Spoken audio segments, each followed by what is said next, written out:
wash me in the water, cleanse me in the mercy of your love. I need a heavenly touch,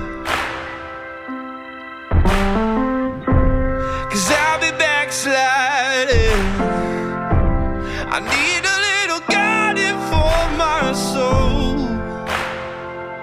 Only heaven knows, 'cause I just need 2016, my life changed.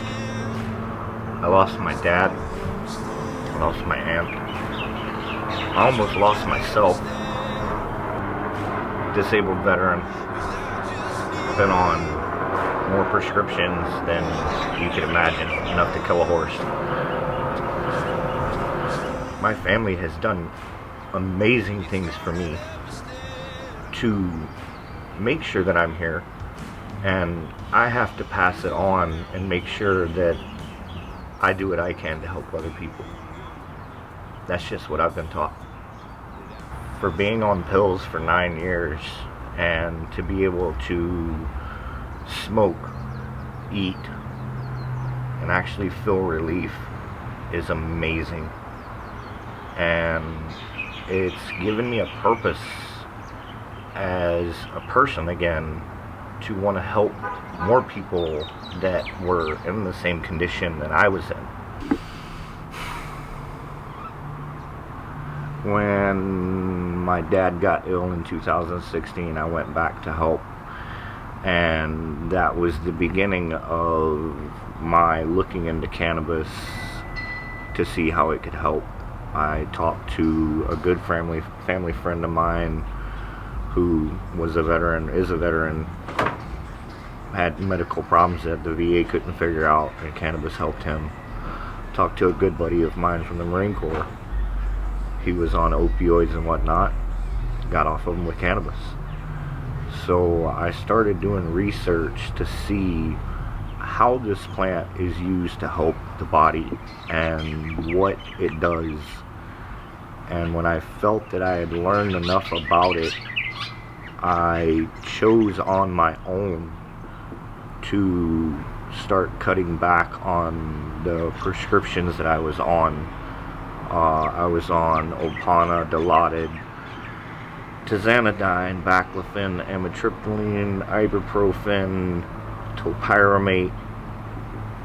All the pills had basically turned me into a walking zombie that was never happy.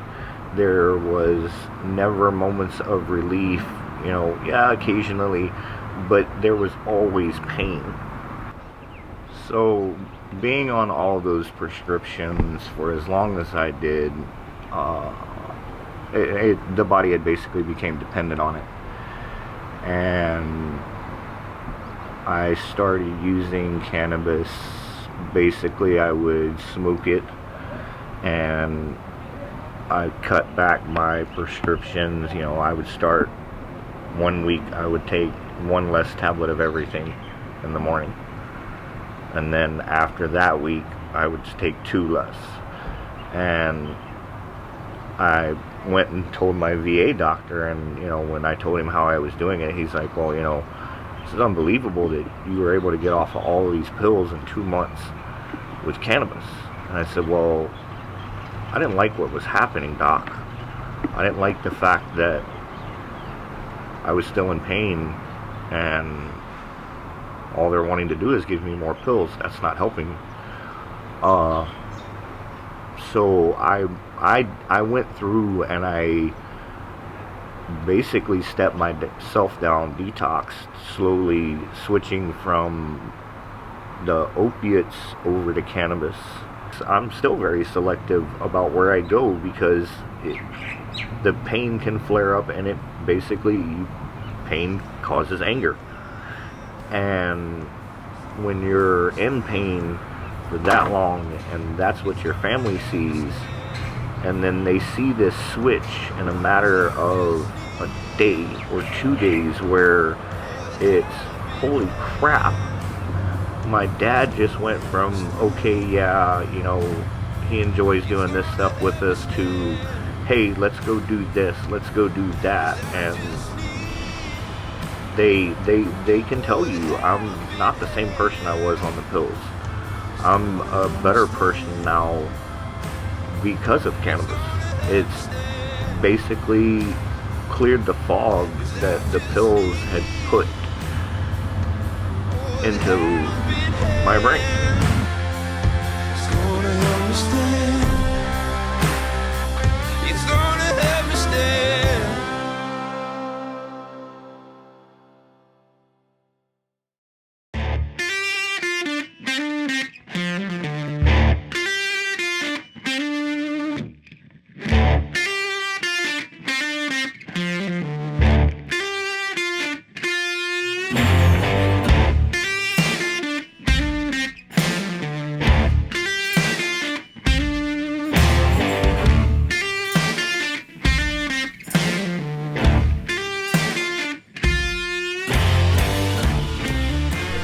You see a little bit of gnats, but that's not detrimental. We got a little bit of purpling in the stem, so probably a CalMag deficiency. I wouldn't add more to it. I would just do adjustment of the pH, and we'll see what happens from there. See the recovery and see how she bounces back from what we did. Everything I do, I try to do in 2-week increments, just so we have a clear-cut determination if what we did was a positive result. So with hers, what I like to do is I do a nice little, I'm increasing the surface area. So of course a lot of the growers, they know about pinching techniques.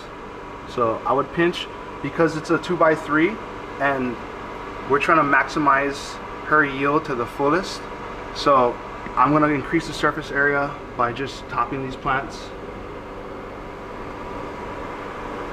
And I try to teach everybody that I come across that we'll keep the plant count down, but the yield is going to be still in legal proportions to what we're expecting. So we're not really flooding our area with plants and, you know, pushing the envelope as far as legalities go. The card offered me safety as far as legal prosecution, but it didn't offer me safety when obtaining my medicine. So, you know, this new market of ours where the dispensaries are up, it's more available, that's a good thing. Also, growing your own to me is the epitome of what it means to medicate yourself. You control what you're doing to your medicine. It's not like you're, you know, going to a middleman and grabbing it. You're tailor making the strains that best fits your ailments. We'll start with this guy, and what we'll do is we'll just manually lift it up, and I'll give it a little tilt, and I'll collect the runoff that's in here. But I want to catch it in the rhizosphere right here. Usually what they do is a slurry test, which is you take some soil and you put it in distilled water, and it gives you a pretty accurate reading of where we're at. So here's that runoff.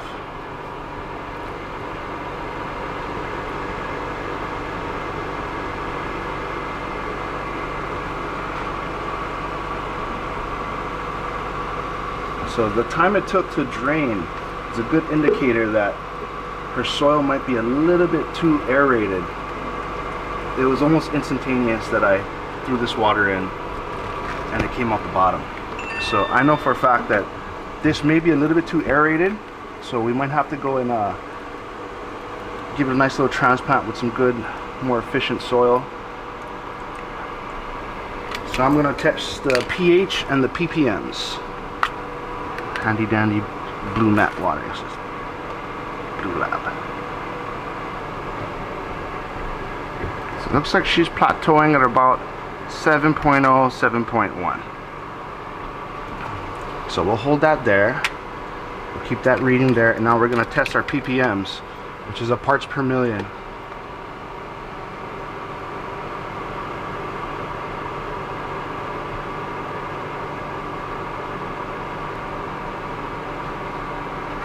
So we're hovering at around 920 parts per million. So what that's telling me is she does have particulates in her soil. I mean, any kind of particulates might be, it could be anything, NP or K, in different ratios. We'll never know that based on what we see. but we know that it's 920 of something in the soil. Everything is going good. Everything looks nice. I gave you a top, so you should have nice, a little bit more robust plants. But I'm gonna hook you up with a nutrient, yeah, some fertilizer to feed your plants, yeah, and we'll do it minimum. We won't go heavy. We won't go anything salty, because it's your medicine, right? We want to keep it as clean as possible, so that's what we'll do. Because you're giving it water, your pH in the tap is at like 7.3, yeah. So automatically your soil, it's earthworm castings, it's real humus rich, which means you have a lot of nitrogen in your soil. So by giving them water and not feeding them yet, you're still getting lush growth, but you're not getting the root development with the other two. So what I'll do is I can set you up with some fertilizer and everything, get you started. Growing the plant was a step in the right direction towards freedom for me. You know, I fully recognize the more I go into it and the longer I'm around the plant, I'm realizing that, you know, there's the opioid crisis that's coming up now. That's our biggest escape as far as, you know, being locked into that epidemic. Cannabis offers a natural way to get away from the opioid crisis. So right now, I mean, you can give them water. They're a little dry. You see them drooping down here. They're in need of some water. You got a little bit of canoeing, a little bit of twisting, but that's because she hasn't been feeding them or anything, or, you know, everything looks pretty cherry. It could be more robust. It could be a lot bigger, a lot more full, but I think a lot of it has to do because there was no feeding regimen put in just yet. So we're gonna set the client up with feeding regimen. I'm gonna go over some basic principles with her on the feeding, and by the next time I come back, it should be completely full. Also, alcoholism, you know, it was a big thing in the past, you know, with our culture here in Hawaii. You know, that's our means of release and our means of, you know, we say pauhana. Everybody does their thing. They go and they drink, and, you know, they have a good time. Not saying it's bad, but we got to instill the right things in our keiki, you know, like what's safe and what's not, and we need to be realistic to them and realistic to, you know, the next generation coming up. We can't feed into anything. We got to promote free thinkers and people who, you know, will embrace this plant, and that's my take on everything.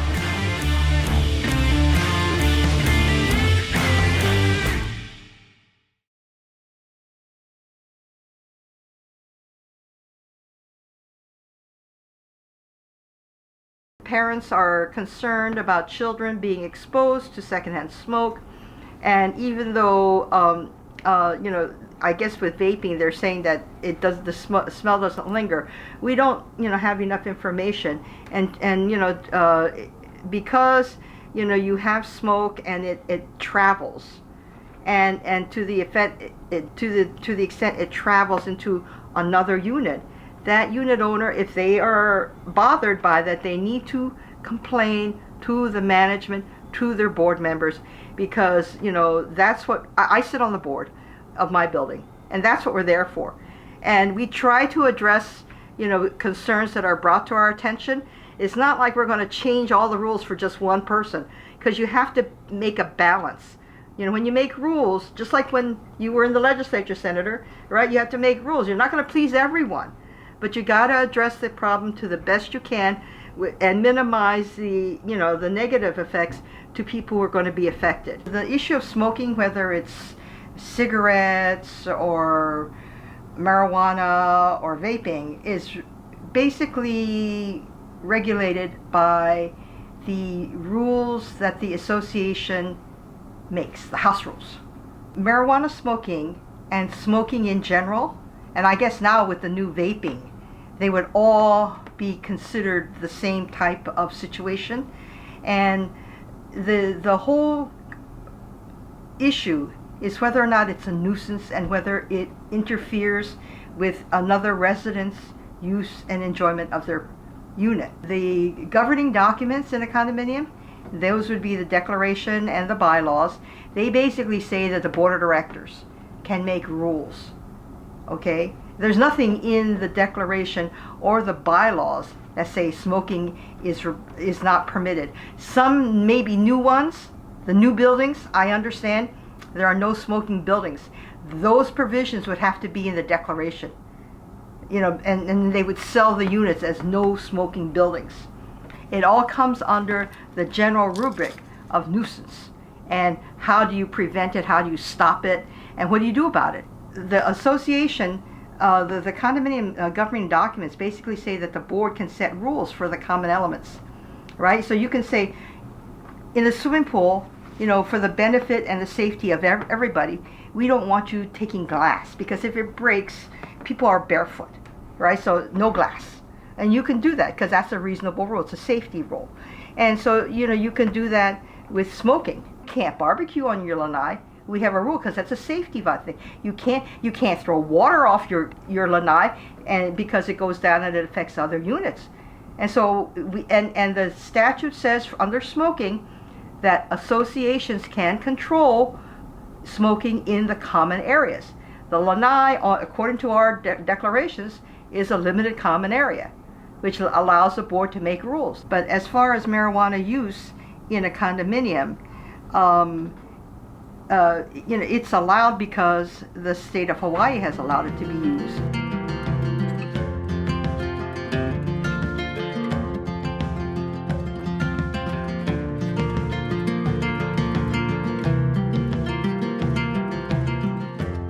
For all the people who are in the criminal justice system, who have been arrested even to this day and are put in jail, it just doesn't make sense. I mean, we're paying as a state, $145 per day to house somebody, when really that person is probably better off either with treatment or being put out into some sort of other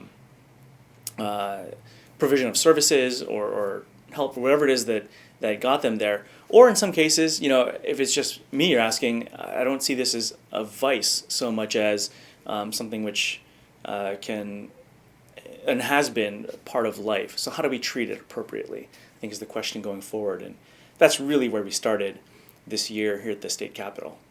So we put together a bill which would decriminalize convictions of small amounts of possession of small amounts of cannabis. And it was a pretty big fight, but I think it was worthwhile because it's sitting on the governor's desk as we speak. At the legislature, I've been fortunate to chair the Judiciary Committee, where we've been really dealing with questions of what to do next. We've got a medical marijuana program, and as some of my colleagues would say, we really got to rename that because it really is about cannabis and what that means, I think, in a 21st century context to people. And so the question became, what do we do and how do we move forward? It is inevitable that not just here in Hawaii, but nationwide, we move toward full legalization one way or another. I think whether it's a couple of years or a few more after that, the federal government is clearly moving based on the dozens of states that are moving that direction. And frankly, a lot of it is, it's not Democrat, it's not Republican, it's not conservative or liberal. I think this issue has really become what makes the most sense to empower people to deal with the medical side of things, to deal with adult use and an industry and jobs and tax dollars that can be raised to address homelessness or roads or better schools, all the things that come with it. At the end of the line, it's something that I think, here in Hawaii, everybody has grown up with, so this is not unfamiliar territory. A number of years ago, turned out one of my immediate family members was diagnosed with multiple sclerosis and diabetes. And the medications to deal with that are just astronomically expensive. I mean, it was $100,000 a year plus. And thankfully, insurance covers a good portion of that, but it's a rough situation. And this is before I even knew really anything about cannabis and its effects and potential benefits in dealing with something like that. So it turned out that insurance here in Hawaii wouldn't cover that because it was a pre-existing condition. And so we had to wait for Obamacare to take effect so that this is my sister, she could move back home and we could take care of her here. So once that happened, I only found this out actually even years after because my parents wouldn't tell me. But it turns out my mom had been trying to find cannabis for my sister because it was the only thing that would really make a difference, and could prevent having to rely on opioids and all kinds of other stuff. And that's powerful, because her story is the story of so many countless other people who have similar problems here in Hawaii.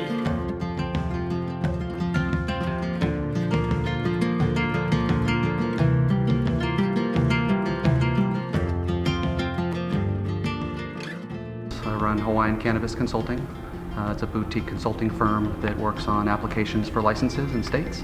We also do compliance checks and work on cultivation aspects, processing aspects, and dispensing aspects. So we focus primarily on the application process, putting teams together and ensuring that all of the checks and balances are put together when we do the application, and then also assisting with the application process. The 2018 Farm Bill basically allowed from a federal level any CBD products, as long as it has a 0.03% THC or less. As long as that's the case, then that allows for industrialized hemp. It allows for a whole market of any other sorts of fabrics and those kinds of things from the hemp market, but then also allows for CBD quality and CBD products that isn't going to get anybody high, but it's necessarily going to provide more of the therapeutic effect. Anti-inflammatory properties, allows for a lot of tumor growth or tumor making tumors smaller is one thing aspect of it. It is an array of things that CBD can provide for the human that not necessarily allow them to get high, but it provides that more therapeutic effect. Edibles is something that definitely should be allowed in the state and should be expanded. Maryland also kind of had the same type of law where they didn't necessarily allow edibles at first, but they allowed things like lozenges, like gummy bears, things that weren't necessarily full-blown edibles like cookies and brownies and those types of things.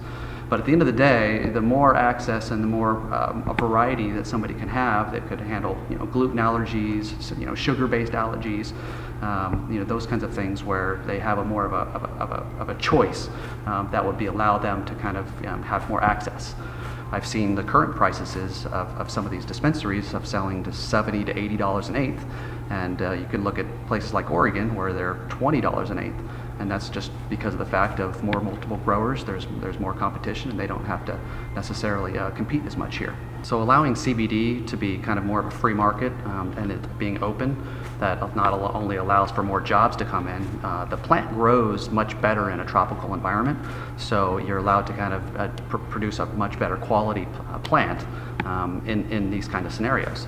You'll find that CBD, just from an industrial hemp perspective, doesn't provide much more of the therapeutics as if it's actually a CBD-based strain where you cultivate and actually produce the flower and then produce that flower versus just an industrial stock hemp.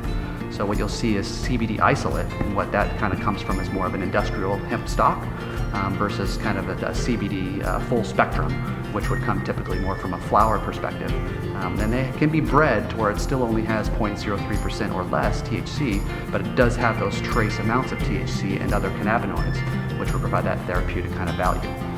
So opening that free market, allowing more growers to come in, more dispensaries to come in, it would lower the prices and have more access, and then essentially it would increase the patient population more.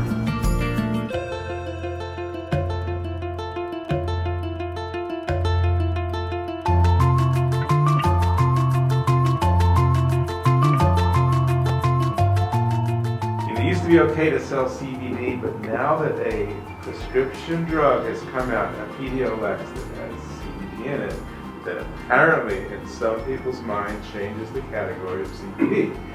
That now it's a pharmaceutical drug, and I've tried to point out to them that that's absurd to have a plant that people have been using forever, and now one company patented one product, and now suddenly our medicine is not available.